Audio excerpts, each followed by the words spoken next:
নমস্কাৰ আজিৰ video' very important হয় যদিহে আপোনালোকে ডিপাৰ্টমেণ্টেল এক্সাম দিব বিচাৰে তেনেহ'লে আপোনালোকৰ কাৰণে এইখন ভিডিঅ' অতি গুৰুত্বপূৰ্ণ হয় কিয়নো যিকেইটা কুৱেশ্যন মই কালেক্ট কৰিছোঁ এইখন ভিডিঅ'ত আৰ্লিয়াৰ ইয়ানি প্ৰিভিয়াছ এক্সামৰ পৰা বেছ কৰি পেলাই মই কুৱেশ্যন বনাইছোঁ আৰু যিকেইটা কুৱেশ্যন বাকী থাকি গৈছে এইখন ভিডিঅ'ত মই আলোচনা কৰা নাই এইকেইটা মই নেক্সট ভিডিঅ'ত আলোচনা কৰিম বাৰু অ'কে আৰু নেক্সট ভিডিঅ'ত অসম পুলিচ মেনুৱেলৰ বিষয়ে আলোচনা কৰিম অ'কে সো আপোনালোকে যদিহে এইটো চেনেল সাবস্ক্ৰাইব কৰি ৰাখা নাই তেনেহ'লে আপোনালোকে সাবস্ক্ৰাইব কৰি ল'ব পাৰে আৰু বেল আইকন অন ৰাখি থ'ব অ'কে লেটছ ষ্টাৰ্ট তো ফাৰ্ষ্ট কুৱেশ্যন তাৰ আগত মই এটা ক'ব বিচাৰোঁ যে আপোনাৰ এছআই যদি এক্সাম দিব বিচাৰে ইয়ানি departmental examination of constable for promotion to ASI যদি এএছআই এক্সাম দিব বিচাৰে তেনেহ'লে এইখন ভেৰি ইম্পৰ্টেণ্ট হয় এণ্ড এছআই বিলাকৰ কাৰণে ভেৰি ইম্পৰ্টেণ্ট হয় ফুল মাৰ্কছ থাকিব 100 মাৰ্কছ এণ্ড এছআইৰ কাৰণে 150 মাৰ্কছ থাকে আৰু অনলি ফৰ এএছআইৰ কাৰণে 100 মাৰ্কছ আনসাৰ ওকে তো ফাৰ্ষ্ট কুৱেশ্যনছ আপোনালোকে কুৱেশ্যনটো ভালকৈ শুনি ল'ব ভালকৈ বুজি ল'ব কিয়নো কুৱেশ্যনবিলাক ভেৰি ইজি হয় but very critical okay very easy but very critical আপোনালোকে ভালকৈ বুজি ল'ব ওকে হেলমেট নিপিন্ধাকে ফাৰ্ষ্ট কুৱেশ্যন হ'ল হেলমেট নিপিন্ধাকে মটৰচাইকেল চলোৱাৰ হাজাৰ ধাৰা কিমান হয় ক নম্বৰ ভাৰতীয় দণ্ডবিধিৰ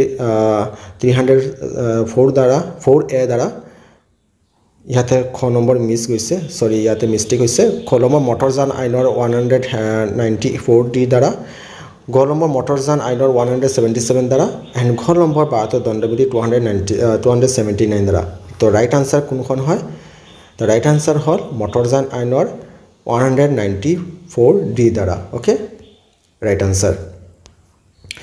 নেক্সট হ'ল 2 নম্বৰ কুৱেশ্যন আদালতত ধৃত ব্যক্তিক পেছ কৰা সৰ্বাধিক সময়সীমা হৈছে কিমান ক number 24 hours 48 hours 72 hours and ঘ নম্বৰ উপৰোক্ত একো সঠিক আনসাৰ নহয় তো কোনটো ৰাইট আনসাৰ আপোনালোকে গম পাই চাগে এইটো ৰাইট আনসাৰ হ'ব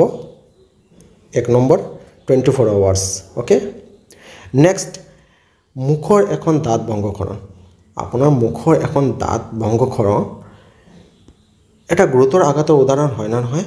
এটা গুৰুতৰ আঘাতৰ সৰি 1 নম্বৰে এটা গুৰুতৰ আঘাতৰ উদাহৰণ হয় খ নম্বৰ এটা সাধাৰণ আঘাতৰ উদাহৰণ হয় গ নম্বৰ ক আৰু খ দুয়োটাই ৰাইট ইয়ানি ক আৰু খ দুয়োটাই ৰাইট এণ্ড ঘ নম্বৰ উপৰোক্ত একো এটা নহয় ইয়ানি ইয়াৰ পৰা কোনো এটা ৰাইট আনসাৰ নহয় তো কোনটো ৰাইট আনসাৰ হ'ব 1 নম্বৰ 2 নম্বৰ আৰু 3 নম্বৰ না 4 নম্বৰ কোনখন ৰাইট আনসাৰ হ'ব একচুয়ালি আপোনাৰ বডিৰ পৰা কিবা এটা অংশ ভাঙি গৈছে তেনেহ'লে এইটো এটা গুৰুতৰ আঘাতৰ উদাহৰণ হ'ব ৰাইট আনসাৰ হ'ব ক ওয়েট ৰাইট আনসাৰ হ'ব খ ওকে নেক্সট কুৱেশ্যন নম্বৰ 4 খুন মাৰ্ডাৰৰ অপৰাধীৰ ভাৰতীয় দণ্ডবিধিত যি দ্বাৰা দণ্ডনীয় সেয়াই হ'ল 300 দ্বাৰা বি 301 দ্বাৰা সি 302 দ্বাৰা এণ্ড ডি 304 বি দ্বাৰা তো ৰাইট আনসাৰ কোনখন হ'ব ৰাইট আনসাৰ হয় সি ওকে ৰাইট আনসাৰ সি নেক্সট কুৱেশ্যন নম্বৰ 5 দস্যতা ইয়ানি সদস্য সংখ্যা কিমান হ'ব লাগিব এজন দুইজন পাঁচজন ইয়া 10 জন ওকে ৰাইট আনসাৰ হ'ব কমেও আপোনাৰ এজন সদস্য সংখ্যা হ'ব লাগিব ওকে নেক্সট কুৱেশ্যনৰ আগবাঢ়িম কুৱেশ্যন নম্বৰ 6 খুনৰ হুমকি ভয়ত ভীত হৈ কোনোবাই খুন কৰিলে ইয়াই মাৰ্জনীয় হ'ব ইয়াৰ মাৰ্জনীয় নহয় যদি কোনোবাই খুন কৰিবলৈ আপোনাক ৱাৰ্ণিং দিছে কিবা ভয় দেখুৱাইছে তেনেহ'লে এইটো ভয়ৰ ওপৰত ভিত্তি কৰি আপুনি তাক খুন কৰি দিলে তাক মাৰ্ডাৰ কৰিলে তেনেহ'লে এইটো অপৰাধ মাৰ্জনীয় হ'ব না মাৰ্জনীয় নহয় ৰাইট আনসাৰ হ'ব মাৰ্জনীয় নহয় okay next question number 7 very important question হয় ভালকৈ বুজি ল'ব থানাত ভাৰপ্ৰাপ্ত অফিচাৰে অনুপস্থিত থাকিলে যদি থানাত ভাৰপ্ৰাপ্ত অফিচাৰ অনুপস্থিত থাকে তেনেহ'লে কনষ্টেবলক অচি হিচাপে বিবেচনা কৰা যাব পাৰে খ নম্বৰ কনষ্টেবলক অচি হিচাপে বিবেচনা কৰা নাযাব গ নম্বৰ ক আৰু খ দুয়োটাই ৰাইট ঘ নম্বৰ ক আৰু খ দুয়োটাই ভুল যেতিয়া থানাত ভাৰপ্ৰাপ্ত অফিচাৰ বাহিৰত ডিউটিত গুচি যায় তেনেহ'লে থানাত কনষ্টেবল এজন থাকি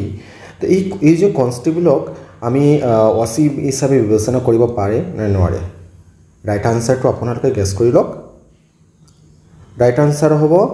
কনষ্টেবলক অচি হিচাপে বিবেচনা কৰা নাযাব খ number right answer next questions question number 8 প্ৰথম তপশিল অনুসাৰে দৰ্তব্য অপৰাধৰ ক্ষেত্ৰত দৰ্তব্য কগনিজেবল অপৰাধৰ ক্ষেত্ৰত কলম পুলিচে ৱাৰেণ্ট নোৱাৰাকে গ্ৰেপ্তাৰ কৰিব পাৰে কলম পুলিচে ৱাৰেণ্ট নোৱাৰাকে গ্ৰেপ্তাৰ কৰিব নোৱাৰে গ নম্বৰ ক আৰু খ দুয়োটাই ৰাইট ঘ নম্বৰ ক আৰু খ দুয়োটাই ভুল একচুৱেলি দৰ্তব্য যিকেইটা কগনিজেবল অপৰাধ আছে অফেন্স আছে এইকেইটা পুলিচে ৱাৰেণ্ট নোৱাৰাকে গ্ৰেপ্তাৰ কৰিব পাৰে তো ৰাইট আনসাৰ হয় ক নেক্সট কুৱেশ্যন নম্বৰ 9 চমন কোন খণ্ডত यानी কত খণ্ডত ওলাই থাকে ক নম্বৰ 5 খ নম্বৰ 2 গ নম্বৰ 1 এণ্ড ঘ নম্বৰ 3 তো ৰাইট আনসাৰ হয় খ 2 নেক্সট কুৱেশ্যন নম্বৰ 10 মৃত্যুৰ যুক্তিসংগত আশংকা বা গুৰুতৰ আঘাতৰ যুক্তিসংগত আশংকাৰ কাৰণে আত্মৰক্ষাৰ অধিকাৰৰ স্বেচ্ছাই यानी যেতিয়া আপোনাৰ গুৰুতৰ আঘাতৰ এটা সিচুৱেশ্যন ক্ৰিয়েট হৈছে আপোনাৰ সন্মুখত यानी মৃত্যুৰ সিচুৱেশ্যন এটা ক্ৰিয়েট হৈছে তেতিয়া আপুনি আত্মৰক্ষাৰ অধিকাৰত নিজৰ আত্মৰক্ষা সেলফ ডিফেন্সৰ অধিকাৰত আপুনি যিজন আগত অপৰাধী আছে তাক এনেকৈ বুজাইছো মই কোন গুৰুতৰ আঘাতলৈকে কৰা যাব খলম মৃত্যুলৈকে আপুনি কৰা যাব यानी সেলফ ডিফেন্স কৰিব পাৰিব গলম মৃত্যুৰ বাদে আন যিকোনো হানি ঘটাব যাব গলম মৃত্যু বা গুৰুতৰ আঘাতৰ বাদে আন যিকোনো হানি ঘটাব যাব তো ৰাইট আনসাৰ কোনটো হয় ভালকৈ গেছ কৰি লওক ৰাইট আনসাৰ হয় খ মৃত্যুলৈকে কৰা যাব নেক্সট কুৱেশ্যন নম্বৰ 11 ফৌজদাৰী কাৰ্যপ্ৰণালী বিধি অনুসাৰে সাধাৰণ এজন ব্যক্তিয়ে অপৰাধী এজনক গ্ৰেপ্তাৰ কৰিব পাৰে চিআৰপিচি অনুসাৰে এজন সাধাৰণ মানুহ অপৰাধী এজনক গ্ৰেপ্তাৰ কৰিব পাৰে কিমান ধাৰাত ক নম্বৰ 50 ধাৰাত অনুসাৰে ক নম্বৰ 43 ধাৰা অনুসাৰে গ নম্বৰ সাধাৰণ এজন ব্যক্তিয়ে অপৰাধী এজনক গ্ৰেপ্তাৰ কৰিব নোৱাৰে ঘ নম্বৰ উপৰোক্ত একো সঠিক আনসাৰ নহয় यानी राइट आंसर নহয় তো राइट आंसर হয় ইয়াত খ নম্বৰ 43 দ্বাৰা অনুসাৰে নেক্সট কুৱেশ্যন নম্বৰ 12 কোনে বেআইনী জনতা ঘোষণা কৰিব পাৰে কলম প্ৰশাসনিক মেজিষ্ট্ৰেটে কলম থানা ভাৰপ্ৰাপ্ত অফিচাৰে গলম পুলিচৰ সাব ইন্সপেক্টৰে গলম উপৰোক্ত সকলে ইয়াতে যিমান মানুহ আছে গোটেই মানুহে বেআইনী জনতা বুলি ঘোষণা কৰিব পাৰে ৰাইট আনসাৰ কোনটো হয় ঘ নম্বৰ উপৰোক্ত সকলে নেক্সট কুৱেশ্যন নম্বৰ 13 মটৰযান আইনত ৱাৰেণ্ট নোৱাৰাকে গ্ৰেপ্তাৰ কৰাৰ ক্ষমতা আছে নে নাই যদি আছে তেনেহ'লে কোনটো ধাৰাত কলম মটৰযান আইনৰ 279 ধাৰাত মটৰযান আইনৰ 188 ধাৰাত গলম মটৰযান আইনৰ 199 ধাৰাত গলম মটৰযান আইনৰ 202 ধাৰাত তো ৰাইট আনসাৰ কোনটো হয় ৰাইট আনসাৰ হয় ঘ নম্বৰ মটৰযান আইনৰ 202 ধাৰা অনুসাৰে ৱাৰেণ্ট নোৱাৰাকে গ্ৰেপ্তাৰ কৰাৰ ক্ষমতা আছে নেক্সট কুৱেশ্যন নম্বৰ 14 অসম জুৱা আৰু বাজি আইন অনুসাৰে বাজিৰ আড্ডাত প্ৰৱেশ কৰি খানা তালাচী কৰিব নোৱাৰে यानी অসমত জুৱা আৰু বাজি আইন অনুসাৰে বাজিৰ আড্ডাত প্ৰৱেশ কৰি খানা তালাচী কৰিব নোৱাৰে কোনে নোৱাৰে ইয়াতে কলমৰ জিলা মেজিষ্ট্ৰেটে কলমৰ জিলা পুলিচ সাহাবে গলমৰ ৱাৰেণ্টৰ বলত পুলিচৰ সাব ইন্সপেক্টৰে গলমৰ পুলিচৰ কনষ্টেবলে কোনে নোৱাৰে খানা তালাচী কৰিব নোৱাৰে কোনে ঘ নম্বৰ হ'ব ৰাইট আনসাৰ यानी এজন কনষ্টেবলে খানা তালাচী কৰিব নোৱাৰে নেক্সট কুৱেশ্যন নম্বৰ 15 আত্মৰক্ষাৰ অধিকাৰ প্ৰয়োগ কৰা নাযায় কলম ভাৰতীয় দণ্ডবিধি 97 দ্বাৰা অনুসাৰে আত্মৰক্ষা অধিকাৰ প্ৰয়োগ কৰা নাযায় গ নম্বৰ ভাৰতীয় দণ্ডবিধিৰ 99 দ্বাৰা অনুসাৰে গ নম্বৰ ভাৰতীয় দণ্ডবিধিৰ 105 দ্বাৰা অনুসাৰে ঘ নম্বৰ উপৰোক্ত ইয়াত যিমানকেইটি আছে এটাই ৰাইট আনসাৰ নহয় তো ইয়াত কোনটো ৰাইট আনসাৰ হ'ব ক খ গ ঘ কোনটো ৰাইট আনসাৰ হ'ব গেছ কৰি লওক ৰাইট আনসাৰ হয় খ নম্বৰ ভাৰতীয় দণ্ডবিধি 99 দ্বাৰা অনুসাৰে নেক্সট কুৱেশ্যন নম্বৰ 16 2007 চনৰ অসম পুলিচ আইন অনুসাৰে পুলিচৰ সাব ইন্সপেক্টৰ 2007 চনৰ অসম পুলিচ আইন অনুসাৰে পুলিচৰ সাব ইন্সপেক্টৰ ক নম্বৰ এজন অধস্তন কৰ্মচাৰী হয় খ নম্বৰ এজন অধস্তন কৰ্মচাৰী নহয় গ নম্বৰ ক আৰু খ দুয়োটাই ৰাইট ঘ নম্বৰ একো এটা ৰাইট আনসাৰ নহয় তো ক খ গ ঘ কোনটো ৰাইট আনসাৰ হয় ভালকৈ গেছ কৰি লওক ৰাইট আনসাৰ হয় ক यानी पुलिस অসম পুলিচ আইন অনুসাৰে পুলিচৰ সাব ইন্সপেক্টৰ এজন অধস্তন কৰ্মচাৰী হয় নেক্সট কুৱেশ্যন অসম পুলিচ আইনত পুলিচ কৰ্তৃক কৰ্তব্য অৱহেলা সাজাৰ কোৱা হৈছে যেতিয়া একজন পুলিচ অফিচাৰ বা পুলিচ কৰ্তক যদি কৰ্তব্য অৱহেলা কৰে তেনেহলে কোনটো ধাৰাত সাজা দিয়া হ'ব ক নম্বৰ 96 ধাৰাত খ নম্বৰ 97 ধাৰাত গ নম্বৰ 98 ধাৰাত ঘ নম্বৰ 99 ধাৰা অনুসাৰে কোনটো ধাৰা অনুসাৰে राइट आंसर गो नंबर 98 दारात ओके नेक्स्ट क्वेश्चन नंबर 18 ওচৰত ৰাজপথত চলন্ত মালবাহী যানৰ পৰা দুৰ্গা পূজাৰ বাবে চান্দা আদায় কৰিবলৈ এখন ক্লাবৰ 10 জন সদস্যই সন্মত হ'ল তেওঁলোকে কোনো এটা অপৰাধ কৰা নাই বিলম্বৰ অবৈধ কুচক্ৰী হোৱাৰ দোষত দোষী হৈছে সি নম্বৰ অপৰাধজনক ষড়যন্ত্ৰ অপৰাধ কৰিছে ডি নম্বৰ প্ৰৰচনা অপৰাধ কৰিছে কোনটো ৰাইট আনসাৰ হয় राइट आंसर है ए नंबर कोने अपराध करा नाई नेक्स्ट क्वेश्चन भारत सरकार विरुद्धे विद्रोह एखनत ए जोग दिले ए भारतीय दंडविधि 120 द्वारा अनुसारे अपराध करिसे बी नम्बर भारतीय दंडविधि 121 द्वारा अपराध करिसे सी नम्बर भारतीय दंडविधि 124 द्वारा अपराध करिसे तो राइट आंसर कोनखन राइट आंसर बी नम्बर यानी ख नम्बर भारतीय दंडविधि 121 धारात अपराध करिसे नेक्स्ट क्वेश्चन नम्बर 20 बेआईनी जनता अनलॉफुल एसेम्बली हबले हले कमे किमान संख्या व्यक्तिर प्रयोजन হয় एक नम्बर 5 जनके बेसी हब लागिब बी नम्बर 4 जनके बेसी हब लागिब सी नम्बर 4 जन डी नम्बर 3 जन राइट आंसर किमान হয় 5 जन 4 जनके बेसी मा 3 जन अनलॉफुल एसेम्बली हबले किमान संख्या व्यक्तिर प्रयोजन হয় बी नम्बर 4 जन के बेसी हब लागिब राइट आंसर है B okay next question number 21 बेआईनी जनतात सदस्यबिलाक आवश्यकीयभावे एटा साधारण उद्देश्य थाकिब यानी कमन इंटेंशन थाकिब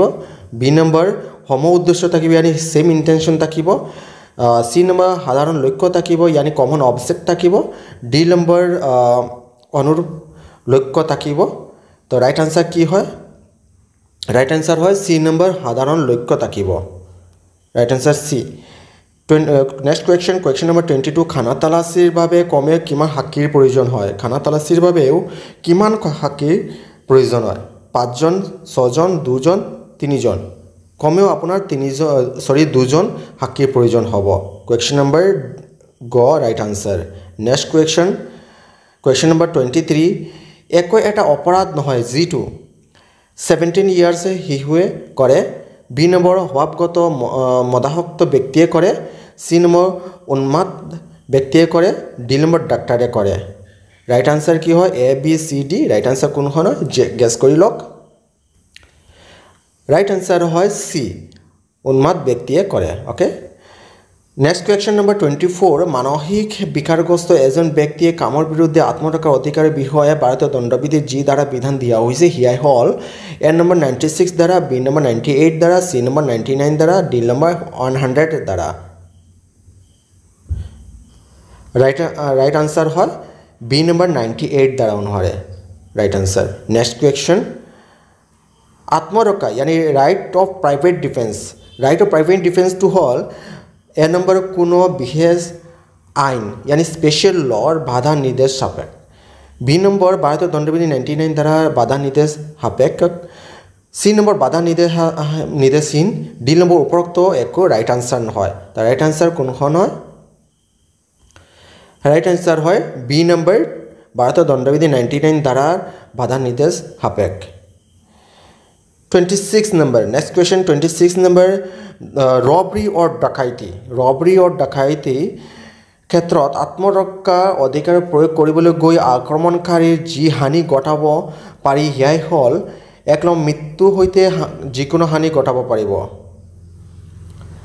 বি নম্বৰ মৃত্যুৰ বাদে যিকোনো হানি আপুনি ঘটাব পাৰিব সি নম্বৰ মৃত্যু আৰু গুৰুতৰ আঘাতৰ বাদে যিকোনো হানি আপুনি ঘটাব পাৰিব ডি নম্বৰ উপৰোক্ত একো এটা ৰাইট আনসাৰ নহয় কোৱেশ্চন কি সুধিছে ভালকে বুজি ল'ব ৰবৰি অৰ ডকাইতি যেতিয়া চলি থাকে তেতিয়া আত্মৰক্ষা অধিকাৰ প্ৰয়োগ কৰিবলৈ গৈ আপুনি আক্ৰমণকাৰীক কি ঘটাব পাৰিব আক্ৰমণকাৰী আপুনি কিমান দূৰলৈকে আপুনি মাৰিব পাৰিব মৃত্যুলৈকে মাৰিব পাৰিব না গুৰুতৰ আঘাতলৈকে কৰিব পাৰিব না কি কৰিব পাৰিব ইয়াতে ৰাইট আনসাৰটো গেছ কৰি লওক ৰাইট আনসাৰ হয় মৃত্যু হৈতে যিকোনো হানি আপুনি ঘটাব পাৰিব ৰাইট আনসাৰ এ নেক্সট question number 27 যি কামবোৰৰ বিৰুদ্ধে আত্মৰক্ষা অধিকাৰ প্ৰয়োগ কৰা নাযায় হিয়াই ভাৰতীয় দণ্ডবিধিৰ যি ধাৰাত কোৱা হৈছে হিয়াই হল 97 দ্বাৰা বি নম্বৰ 19 দ্বাৰা সি নম্বৰ 18 দ্বাৰা ডি নম্বৰ 100 দ্বাৰা ৰাইট আনসাৰ হয় বি 19 দ্বাৰা ওকে নেক্সট question number 28 বেআইনী জনতাৰ সদস্যবিলাকে ভাৰতীয় দণ্ডবিধিৰ যি ধাৰা অধীনে দণ্ডনীয় হিয়াই হল এক নম্বৰ 142 দ্বাৰা বি নম্বৰ 141 দ্বাৰা সি নম্বৰ 143 দ্বাৰা ডি নম্বৰ একো এটা ৰাইট আনসাৰ নহয় ইয়ানি ভালকে বুজি ল'ব কোৱেশ্চন বেআইনী জনতাৰ সদস্যবিলাকে ভাৰতীয় দণ্ডবিধিৰ যি ধাৰা অধীনে দণ্ডনীয় হ'ব সেইকেইটা ধাৰাৰ ইয়াতে দিয়া হৈছে এ নম্বৰ 142 দ্বাৰা বি নম্বৰ 141 দ্বাৰা সি নম্বৰ 143 দ্বাৰা ডি নম্বৰ একো এটা ৰাইট আনসাৰ নহয় ইয়াত ৰাইট আনসাৰ হল সি নম্বৰ 143 দ্বাৰা অনুসাৰে দণ্ডনীয় হ'ব নেক্সট question 29 প্ৰত্যেক হাংগামা প্ৰত্যেক ৰাইটিংত কি থাকে এ নম্বৰ বেআইনী জনতা ইয়ানি আনলফুল এছেম্বলি থাকিব বি নম্বৰ না কোনে সাধাৰণ লক্ষ্য নোৱাৰাকে ব্যক্তিবিলাকৰ দল থাকে না সি নম্বৰ উপৰোক্ত এ আৰু বি উভয়টা ৰাইট ডি নম্বৰ উপৰোক্ত একো এটা ৰাইট আনসাৰ নহয় কোনখন ৰাইট আনসাৰ হয় বেআইনী জনতা থাকে না নাথাকে আৰু কোনো সাধাৰণ লক্ষ্য থাকিব নে নাথাকিব বা ব্যক্তিবিলাকৰ দল থাকে নেকি গেছ কৰি লওক কোনটো ৰাইট আনসাৰ হয় একচুয়ালি ৰাইটিংত আনলফুল এছেম্বলি থাকিবই 100% থাকিবই বেআইনী জনতা থাকিবই ইয়াতে ৰাইট আনসাৰ হয় A number okay next question 30 number very important question dowry death আপোনালোকে শুনি পাইছে চাগে ডাউৰি ডেথ যৌতুক গঠিত বধূ হত্যা উপাদান হল এ নম্বৰ 7 বছৰ এজনী স্ত্ৰী লোকৰ মৃত্যু বি নম্বৰ বিয়াৰ 7 বছৰৰ মাজত বিবাহ বিচ্ছেদিত এজনী স্ত্ৰী লোকৰ সি নম্বৰ বিয়াৰ 7 বছৰৰ মাজত বিবাহিত এজনী স্ত্ৰী লোকৰ মৃত্যু ডি নম্বৰ যৌতুক সম্পৰ্কিত বিষয়ে বিয়াৰ 7 বছৰৰ মাজত বিবাহিত এজনী স্ত্ৰী লোকৰ মৃত্যু ৰাইট আনসাৰ কোনখন হয় গেছ কৰি লওক ভালকে অকমান টাইম লৈ ল'ব নহলে ভিডিওটো স্কিপ কৰি ল'ব মই ৰাইট আনসাৰ কৈ থাকিম নহলে ৰাইট আনসাৰটো গেছ কৰি লওক ৰাইট আনসাৰ হয় যৌতুক সম্পৰ্কিত বিষয়ে বিয়াৰ 7 বছৰৰ মাজত বিবাহিত এজনী স্ত্ৰী লোকৰ মৃত্যু ৰাইট আনসাৰ হয় ডি নেক্সট question यानी লাষ্ট question হাংগামাৰ সংজ্ঞা ভাৰতীয় দণ্ডবিধি কোন ধাৰাত কোৱা হৈছে হাংগামা সংজ্ঞা ভাৰতীয় দণ্ডবিধি কোনটো ধাৰাত কোৱা হৈছে 144 ধাৰাত 246 ধাৰাত 146 ধাৰা ঘ নম্বৰ 151 ধাৰাত হাংগামাৰ সংজ্ঞা 146 ধাৰাত কোৱা হৈছে यानी ৰাইট আনসাৰ হল খ 146 দ্বাৰা তো ভিডিও দীঘলীয়া হৈছে যদি ভাল লাগে তেনেহলে লাইক কৰিব আৰু চেনেলটো সাবস্ক্ৰাইব কৰি ৰাখিব নেক্সট ভিডিওৰ কাৰণে ওকে নেক্সটত মই লৈ আহিম অসম পুলিচৰ manual part 5 part 3 part 2 and part 1 okay and next হৈছে যিকিটা ইম্পৰ্টেণ্ট কুৱেশ্যন বাকি থাকি গৈছে সেইটাৰ ওপৰত ভিডিও মই বনাম তো নেক্সট ভিডিও চাই ল'ব ওকে থ্যাংক ইউ জয় হিন্দ